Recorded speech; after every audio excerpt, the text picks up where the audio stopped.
انسانیت کو یہ بتا دیا کہ رہے گا یوں ہی ان کا چرچا رہے گا، پڑے خاک ہو جائے جل جل۔ یہ اللہ کے ولی کا عرص ہے، اور جو یہ مہینہ چل رہا ہے یہ ولیوں کے سردار کا مہینہ ہے، اللہ کے ولی کا عرص ہے، اور مہینہ امام الاولیاء کا ہے۔ تو میں چاہتا ہوں کہ اپنی بات امام الاولیاء سے شروع کی جائے۔ خوش نصیب ہیں ہم کہ اللہ نے ہمیں ولی کی محفل میں بیٹھنے کی سعادت عطا فرمائی۔ یہ کرم ہے رب العزت کا کہ اس نے ہمیں اس محفل میں بیٹھنے کا موقع عنایت کیا۔ اعلیٰ حضرت اب دیکھیں، میں ولیوں کے سردار سے شروع ہو کر انشاءاللہ غلاموں کی طرف جاؤں گا، مگر اللہ نے یہ 11ویں شریف کا مہینہ یعنی اس ماہ مبارک کو میرے غوث اعظم سے نسبت ہے۔ کس سے نسبت ہے؟ ذرا بول کے بتاؤ۔ غوث اعظم سے۔ اور غوث اعظم کی شان کیا ہے وہ دیکھیں۔ اعلیٰ حضرت اپنی فتح و رضویہ شریف میں لکھتے ہیں کہ امام حسن مصطفیٰ کے بعد سے لے کر ظہور امام مہدی تک غوث الاغواث کی گدی پر کوئی اور نہیں بیٹھے گا، بغداد کے عبدالقادر جیلانی ہی بیٹھیں گے۔ اور شیخ سعدی علیہ رحمہ فرماتے ہیں غوث اعظم درمیان اولیاء، چوں محمد درمیان انبیاء، یعنی غوث پاک کا ولیوں میں وہی مقام ہے جو نبیوں میں امام الانبیاء کا مقام، یعنی مصطفیٰ جان رحمت امام الانبیاء، اور میرے غوث یہ امام الاولیاء۔ بھیا بہت اچھا سوال ہے، کو کم کریں آواز کو پوری سیٹی کی، بہت اچھا سوال ہے۔ میرے غوث یہ امام الاولیاء ہے، اور میرے نبی یہ امام الانبیاء۔ قسم خدا کی اللہ نے بڑی شان عطا کی ہے میرے غوث۔ آپ دیکھیں مصطفیٰ جان رحمت سے پہلے کم و بیش 1,24,000 انبیاء اس دنیا میں تشریف لائے۔ 1,24,000 کم و بیش انبیاء اس دنیا میں آئے۔ اللہ نے سب کو کچھ نہ کچھ معجزے عطا کیے۔ اللہ نے کسی کو ایک معجزہ عطا کیا، اللہ نے کسی کو 2 معجزے عطا کیا، اللہ نے کسی کو 4، کسی کو 6، کسی کو 8 اور کسی کو 9 معجزے عطا فرمائے۔ مگر مصطفیٰ جان رحمت سے آنے پہلے آنے والے تمام انبیاء میں اگر سب سے زیادہ کسی کو معجزے اللہ نے دیے ہیں تو وہ موسیٰ کلیم اللہ کو دیے ہیں۔ کسے دیے ہیں؟ موسیٰ کلیم اللہ کو عطا فرمائے۔ اللہ اکبر۔ میرے دوست مصطفیٰ جان رحمت سے پہلے یعنی جو انبیاء آئے ان انبیاء کو اللہ نے معجزے عطا فرمائے، مگر تمام نبیوں میں مصطفیٰ جان رحمت سے پہلے آنے والے تمام انبیاء میں سب سے زیادہ اگر معجزے دیے ہیں تو موسیٰ کلیم اللہ کو عطا فرمائے ہیں۔ مگر قربان جاؤں آمنہ کے لال پر، قربان جاؤں امام الانبیاء پر کہ اللہ رب العزت نے جب آمنہ کے لال کو آمنہ کے گھر میں پیدا کیا تو صرف ایک معجزہ نہیں دیا، 2 یا 4 معجزہ نہیں دیا، 50 یا 100 معجزہ نہیں دیا، 1000 تو 1000 معجزہ نہیں دیا، لاکھ تو لاکھ معجزہ نہیں دیا، کروڑ تو کروڑ معجزہ نہیں دیا ہے، بلکہ اللہ رب العزت نے جب آمنہ کے لال کو آمنہ کے گھر میں پیدا کیا تو سراپا معجزہ بنا کر پیدا کیا ہے۔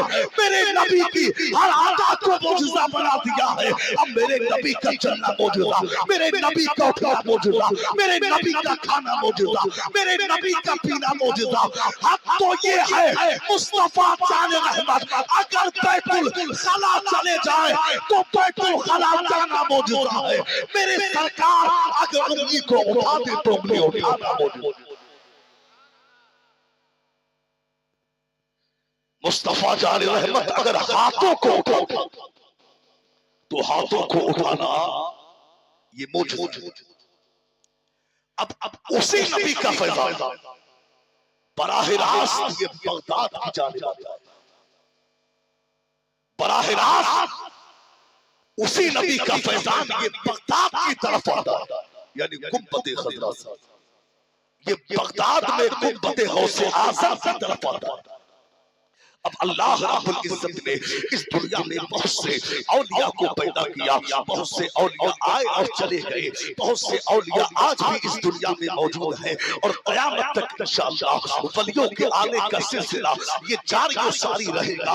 اب اللہ نے ولیوں کو پیدا کیا، اب اللہ نے کسی کو کچھ کرامتیں دی، کسی کو کچھ منصب عطا کیا، کسی کو کچھ مقام عطا کیا، کسی کو کوئی عہدہ عطا کیا، کسی کو شان عطا کی ہے، مگر یاد رکھنا مسلمانوں، اللہ نے ولیوں کو عطا کیا، کسی کو گھوڑا دیا، کسی کو زیادہ دیا، کسی کو کچھ کرامتیں، کسی کو کچھ کرامتیں، مگر قربان جاؤ جب شہنشاہ بغداد یعنی قطب ربانی، محبوب سبحانی، شہباز لامکانی، قندیل نورانی، شیخ عبدالقادر جیلانی بغداد کی پر پیدا ہوئے تو بغداد کا بچہ بچہ گواہ ہے، بغداد کا خطہ خطہ گواہ ہے، بغداد کا ذرہ ذرہ گواہ ہے، بغداد کا چپا چپا گواہ ہے، انسان انسان گواہ ہے، درختوں کے پتے گواہ ہے۔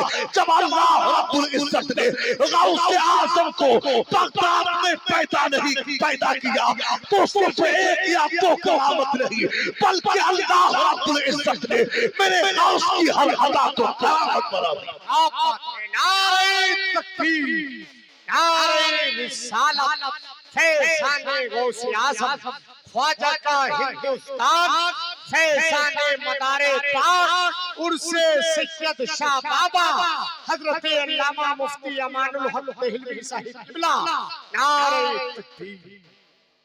میرے غوث شکم مادر میں ہے، تب کرا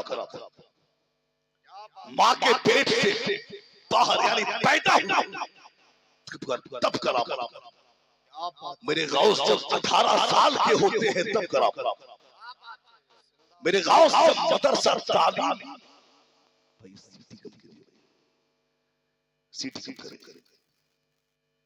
میرے غوث جب مدرسہ تعلیم حاصل کرنے کے لیے جاتے تب کرا، اپنی خان کا شریف میں بیٹھتے ہیں تب کرا، اور جنگلوں بیاباں میں عبادت کے لیے جاتے ہیں تب کرا، دریا کے کنارے کھڑے ہو جائیں تب کرامت۔ میرے غوث کی ہر عطا کو میرے رب نے کرامت بنا۔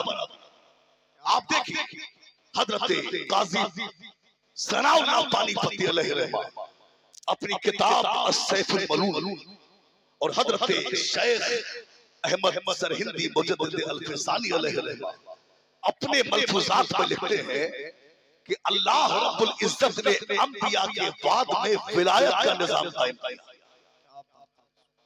بھائی یہ پیچھے جو بات تھوڑی توجہ سے سنیں، اللہ نے انبیاء کے بعد میں ولایت کا نظام قائم کیا، اور ولایت کے نظام میں یعنی ولایت میں جو سب سے اونچا درجہ ہے وہ قطب الارشاد کا درجہ ہے۔ کس کا درجہ ہے ذرا بول کے بتائیں؟ قطب الارشاد کا درجہ۔ اب یہ قطب الارشاد کے درجے سے یہ کیا کام لیا جاتا ہے وہ یعنی اللہ جب اپنے ولیوں میں کچھ نعمتیں تقسیم کرنا چاہتا، جب کچھ بانٹنا چاہتا ہے تو اللہ رب العزت براہ راست اپنے ولیوں کو نہیں دیتا، پہلے قطب الارشاد کو عطا کرتا ہے اور قطب الارشاد اپنے ہاتھوں سے اسے ولیوں میں تقسیم کرتا ہے۔ اللہ نے میرے غوث کو قطب الارشاد کا منصب عطا کیا۔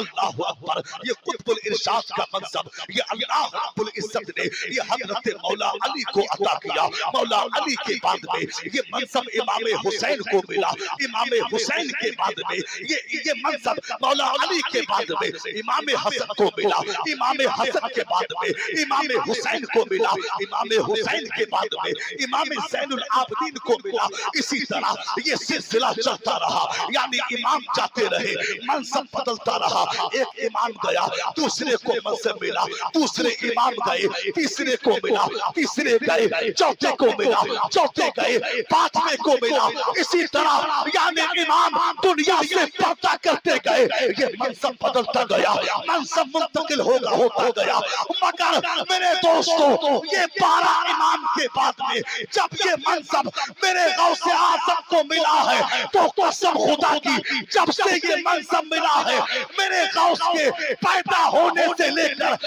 آج بھی یہ منصب میرے غوث کے پاس میں ہے، اور میرے غوث اعظم آج بھی پوری دنیا کے ولیوں کو ولایت عطا کرتے ہیں، نعمتیں بانٹتے ہیں، تبھی تو بریلی کے تاجدار سرکار اعلیٰ حضرت کہتے ہیں واہ کیا مرتبہ اے غوث ہے بالا تیرا، اونچے اونچوں کے سروں سے قدمانا تیرا، سب بھلا کیا کوئی جانے کے ہے کیسا تیرا، اولیاء ملتے ہیں یا کہ وہ ہے دلور۔ نعرہ تکبیر، نعرہ رسالت، فیضان غوث اعظم، خواجہ کا ہندوستان، کرامات غوث اعظم، فیضان مدار پاک، عرس سید شاہ بابا، نعرہ حیدری۔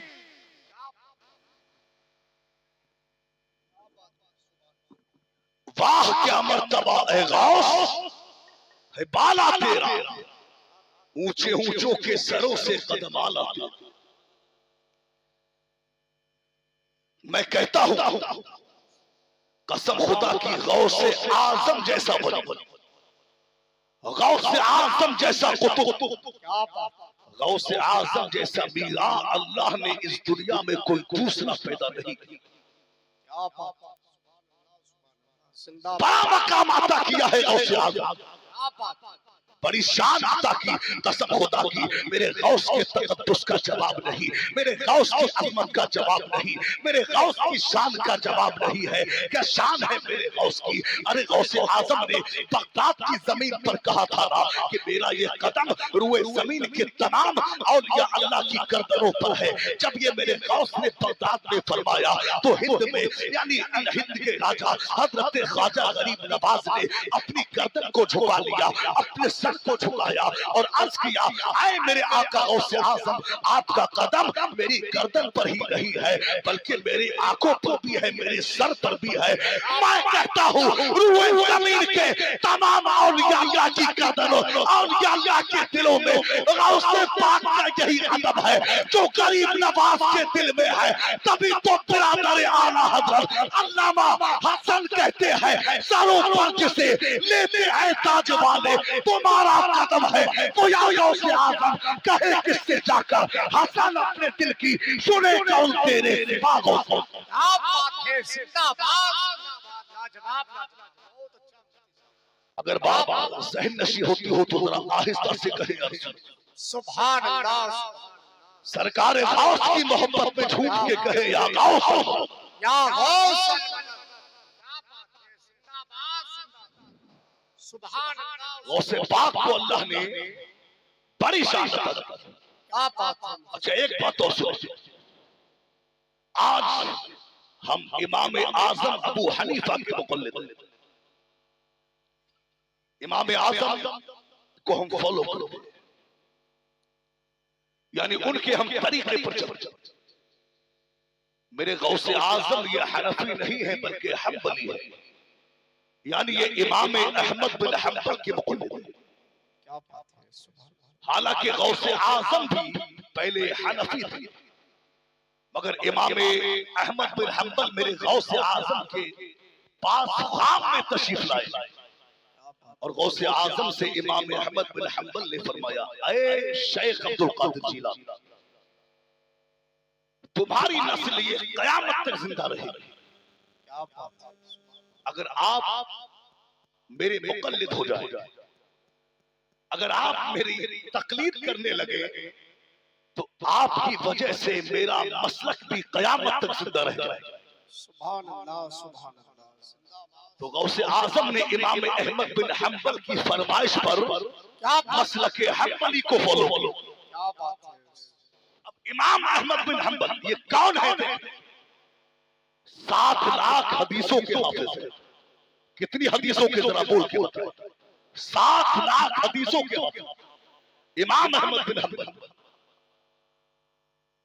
امام بخاری علیہ رحمہ جب بخاری شریف کو لکھا، امام بخاری نے یعنی مسجد نبوی شریف میں بیٹھ کر امام بخاری نے بڑے ہی اہتمام کے ساتھ میں، بڑے ہی ادب و احترام کے ساتھ امام بخاری نے یعنی حدیثوں کو لکھنا شروع کیا۔ جب حدیثیں لکھ گئی، جب حدیثیں لکھ لی، اس کے بعد میں جب وہ ایک کتاب کی مکمل شکل اختیار کر گئی، تب امام بخاری نے اس کا نام بخاری شریف رکھا۔ مگر امام بخاری نے اس کتاب کو لکھ کر مدینہ شریف میں یعنی مسجد نبوی میں کھڑے ہو کر امام بخاری نے لوگوں کو وہ کتاب نہیں دی۔ امام بخاری نے یعنی مدینہ شریف کی گلیوں میں ٹہل کر لوگوں کو بخاری نہیں دیا۔ امام بخاری نے کسی ہندوستان یا پاکستان سے کسی مفتی کو بلا کے بخاری نہیں دیا، بلکہ امام بخاری نے جب بخاری شریف کو لکھا، لکھنے کے بعد میں امام بخاری نے بخاری شریف کو اپنے سینے سے لگایا، اور سینے سے لگا کے آپ نے مدینہ سے سفر شروع کیا اور بغداد کی طرف روانہ ہو گئے، عراق کی طرف روانہ ہو گئے، اور عراق میں امام احمد بن حنبل کی بارگاہ میں پہنچے، امام احمد بن حنبل کے پاس پہنچے اور امام احمد بن حنبل سے کہا کہ سرکار یہ میں نے کتاب کو لکھا ہے، آپ ذرا اس پر نظر ڈال دیجئے، اس کی تصحیح فرما دیں، اور اگر یہ کتاب لوگوں کے لیے فائدہ مند ہے تب تو میں اسے لوگوں کو پہنچاؤں، اور اگر آپ کہتے ہیں کہ اس کی کوئی ضرورت نہیں تو میں ایک کھڑا کھود کر کے اس کتاب کو اس میں دفن کر دوں گا۔ اللہ اکبر! جب اتنا کہا امام احمد بن حنبل نے اب کیا کیا، بخاری شریف کی حدیثوں کو پڑھنا شروع کیا۔ آپ نے ایک ایک کر کے جب بخاری شریف کی تمام احادیث کو پڑھا، اس کے بعد میں امام احمد بن حنبل نے کہا اے محمد اسماعیل بخاری یہ کتاب لوگوں کو پہنچا دو، قسم خدا کی قیامت تک لوگ اس سے استفادہ حاصل کر۔ نعرہ تکبیر، نعرہ رسالت، فیضان غوث اعظم خواجہ کا ہندوستان، فیضان مدار پاک، عرس سید شاہ بابا، غلامان غوث کمیٹی، نعرہ حیدری، قیامت تک لوگ اس سے استفادہ حاصل کرتے رہے۔ یہ ہے امام بخاری جو امام احمد بن حنبل کے پاس جاتا۔ اب غوث اعظم امام احمد بن حنبل کے مقلد، اور دونوں کا زمانہ میرے حساب سے یعنی امام احمد بن حنبل اور غوث اعظم کے زمانے میں غالباً 250 یا 200 سال کا فاصلہ ہے۔ ایک دن سرکار غوث اعظم